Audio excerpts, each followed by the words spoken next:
devolver. Por isso que eles chamam empréstimos. É um empréstimo um pouco diferente, porque ninguém pergunta se você quer emprestar, mas são empréstimos. Empréstimos por conta do caráter restituível. A competência nos empréstimos compulsórios é exclusiva da União. Não existe empréstimo compulsório estadual, distrital e municipal. Ai do cristão que me colocar isso na prova, que Estado, Distrito Federal e municípios podem instituir empréstimos compulsórios. Não, competência exclusiva da União. Eram 4 coisas, eu já comentei 2. A terceira é que é a lei complementar é que institui um empréstimo compulsório. E lembre, não se admite edição de medida provisória sobre temas de lei complementar. Então, como o empréstimo compulsório está sob reserva de lei complementar na Constituição de 88, não se admite edição de medida provisória instituindo empréstimo compulsório. E, finalmente, quais são as 2 hipóteses de instituição do empréstimo compulsório? Primeira, calamidade pública ou guerra externa. Calamidade pública ou guerra externa são circunstâncias que autorizam a criação do empréstimo compulsório, sem necessidade de respeitar a anterioridade. Se eu publicar a lei complementar hoje, eu posso instituir a exigência amanhã. E a segunda hipótese é o investimento público relevante, sendo certo que nessa segunda hipótese eu sou obrigado a respeitar a anterioridade anual. E cuidado, hein? Agora uma pegadinha do exame de ordem.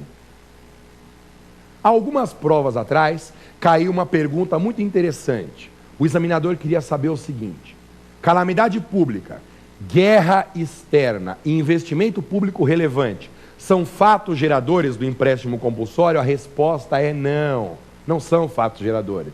São as circunstâncias que autorizam a criação. O fato gerador de um empréstimo compulsório é um fato gerador qualquer, inclusive já usado para a instituição de outros tributos. E eu encerro falando as informações mais importantes sobre a última espécie tributária, as contribuições especiais. Só alguns dados são suficientes para matar qualquer pergunta sobre contribuição especial na OAB. Primeira informação, a competência privativa da União. Segunda informação, são tributos qualificados pela destinação, pela finalidade. Terceira informação, contribuições especiais podem ter fato gerador e base de cálculo próprios de impostos. Você lembra do The Wall, do Pink Floyd? Eu dei uma melhoradinha no refrão e ficou assim, sobre isso. É duro de acreditar, nada impede que elas venham bitributar. Nada impede que contribuições bitributem. E para encerrar, a pergunta que está em todas as provas: qual é a lei de instituição de contribuições especiais? Será a lei ordinária ou a lei complementar? Meu amigo, agora para você ficou fácil. É só lembrar daquela regra que eu ensinei há pouco tempo. Guarde, hein? Contribuições especiais estão na regra da lei ordinária, são instituídas por lei ordinária.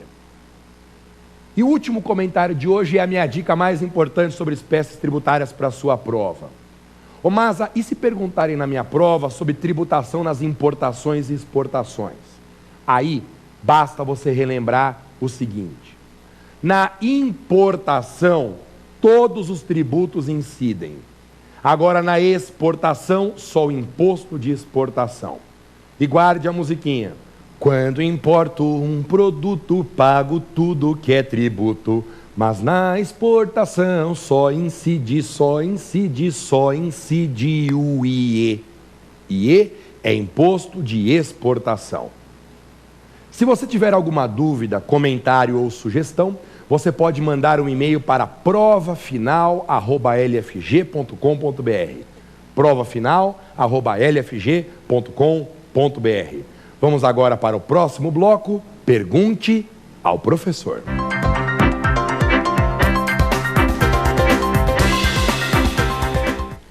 Que beleza! Chegamos à minha parte predileta do programa. Vamos agora ao Pergunte ao Professor. Eu quero tirar a sua dúvida. Vamos conferir a primeira pergunta?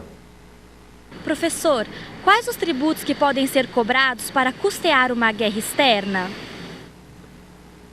Olha que pergunta interessante.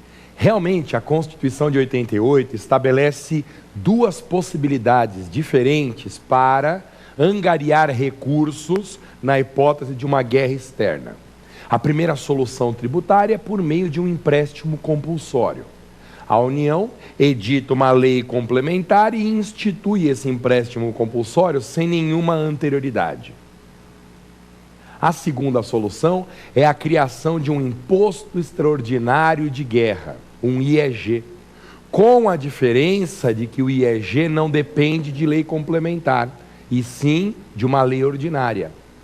Aliás, a pergunta da colega é excelente para nós relembrarmos as duas diferenças de um empréstimo compulsório e de um IEG, Imposto Extraordinário de Guerra, na hipótese de guerra do Brasil contra outro país. Primeira diferença, empréstimo compulsório é por lei complementar e imposto extraordinário por lei ordinária. Sabe qual é a segunda diferença? A segunda diferença é que o empréstimo compulsório tem que ser cobrado e devolvido, enquanto que o imposto extraordinário de guerra não precisa ser restituído. Masa, só para eu entender então parece que foi um erro do Constituinte isso, Masa, porque se tem dois caminhos, um é mais fácil porque é pela lei ordinária e também mais simples porque não precisa devolver, para que a União vai criar um empréstimo compulsório? É verdade, esse foi um erro do Constituinte de 88. Para solucionar a questão de necessidade de recursos para uma guerra externa, foram criados dois caminhos. Mas o empréstimo compulsório é um caminho muito mais complicado do que o imposto extraordinário, porque o empréstimo compulsório depende de lei complementar e o valor tem que ser devolvido. Então, é fácil perceber que a existência do imposto extraordinário de guerra matou qualquer possibilidade prática de se cobrar empréstimo compulsório nessa situação. E uma dica final: nada impede, eu repito, nada impede que diante de um caso de guerra externa, esses dois tributos sejam exigidos simultaneamente, o empréstimo compulsório e o imposto extraordinário de guerra. É isso. Vamos à segunda pergunta. Professor, qual a diferença entre taxa e tarifa? Olha só, agora uma pergunta bem mais complicada. Diferença entre taxa e tarifa. Bom, a pergunta da minha querida amiga é uma pergunta que gera uma controvérsia na doutrina. Há várias opiniões diferentes a respeito desse ponto. Nós nunca podemos perder de vista o objetivo principal aqui do programa, que é te preparar para o exame de ordem. Não é uma aula de pós-graduação e nem algo preparatório para um concurso. Então nós temos sempre que pautar a resposta pelos gabaritos do exame de ordem. E felizmente a OAB já gabaritou esse entendimento. Taxa é um tributo cobrado quando o serviço é prestado diretamente pelo Estado e a sua fruição é obrigatória. Ao contrário da tarifa. Porque na tarifa ou no preço público, a lógica é diferente. Tarifa ou preço público, lembrando que tarifa e preço são a mesma coisa. São nomes diferentes para o mesmo instituto. Tarifa é o nome do direito administrativo, preço público é o nome dado pelo direito financeiro, mas são dois nomes para o mesmo instituto. Bem, tarifa ou preço público não tem natureza de tributo. É uma remuneração paga pelo usuário ao concessionário do serviço, quando a prestação não for direta pelo Estado. Quando houver a chamada prestação indireta, nas hipóteses em que o Estado delega a prestação do serviço público a empresas concessionárias e permissionárias. Mas será que não daria para você resumir então toda essa diferenciação? Mas é claro, olha só, taxa é tributo, tarifa não tem natureza de tributo. Taxa é cobrada quando a prestação do serviço é direta, tarifa, prestação indireta por meio de concessionários ou permissionários.